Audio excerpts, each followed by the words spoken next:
BCB নির্বাচনে আসলে হস্তক্ষেপ করছে সরকারের একটা পক্ষ। তাহলে কি রাজনৈতিক হস্তক্ষেপের কারণে আইসিসির নিষেধাজ্ঞার মুখে পড়তে যাচ্ছে দেশের ক্রিকেট?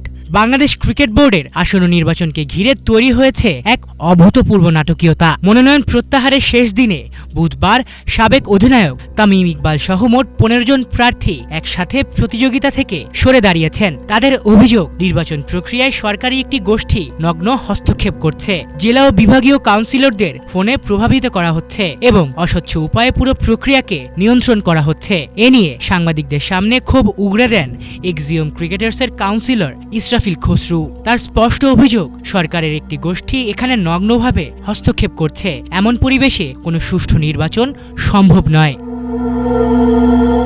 তামিম ইকবালও সরে দাঁড়ানোর ঘোষণা দিয়ে পুরো নির্বাচন প্রক্রিয়াকে ফেলেছেন তীব্র সমালোচনার মুখে। তিনি স্পষ্ট করে বলেছেন, এই নির্বাচন আসলে নির্বাচন নয়, বরং ফিক্সড প্রক্রিয়া।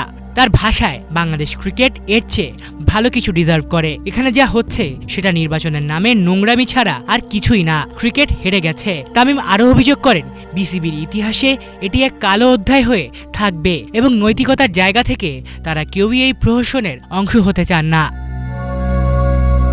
অভিযোগ শুধু নির্বাচন প্রক্রিয়া নিয়েই সীমাবদ্ধ থাকেনি। প্রার্থীরা দাবি করেছেন, বোর্ডের ওপর এমন রাজনৈতিক চাপ প্রয়োগ করা হয়েছে যে কার্যত পুরো প্রক্রিয়াটাই ম্যানুফ্যাকচার্ড। একদিকে জেলা কাউন্সিলরদের প্রভাবিত করা, অন্যদিকে কিছু ক্লাবকে অস্বচ্ছ উপায়ে সুবিধা দেয়া। সব মিলিয়ে এই নির্বাচনের প্রতি আস্থা হারিয়েছেন তারা। তাদের প্রত্যাহারের ফলে বিসিবি নির্বাচন এখন কার্যত একপাক্ষিক হয়ে পড়ার শঙ্কা তৈরি হয়েছে। এখন সবচেয়ে বড় প্রশ্ন দাঁড়িয়েছে আন্তর্জাতিক ক্রিকেটে বাংলাদেশের ভবিষ্যৎ নিয়ে। কারণ আইসিসির সংবিধির ২.৪ ধারা অনুযায়ী কোনো দেশের ক্রিকেট বোর্ডে যদি সরকারি হস্তক্ষেপ প্রমাণিত হয়, তাহলে সেটি স্বশাসনের পরিপন্থী বলে গণ্য হবে। এই ধারার আওতায় আইসিসি সংশ্লিষ্ট বোর্ডকে সদস্যপদ স্থগিত করতে পারে, ফান্ড বন্ধ করতে পারে, এমনকি জাতীয় দলকে আন্তর্জাতিক ক্রিকেট থেকেও নিষিদ্ধ করতে পারে। অতীতে জিম্বাবুয়ে সরকারি হস্তক্ষেপের কারণে সাময়িক নিষেধাজ্ঞার মুখে পড়েছিল। একই ধরনের সতর্কতা পেয়েছিল শ্রীলঙ্কাও।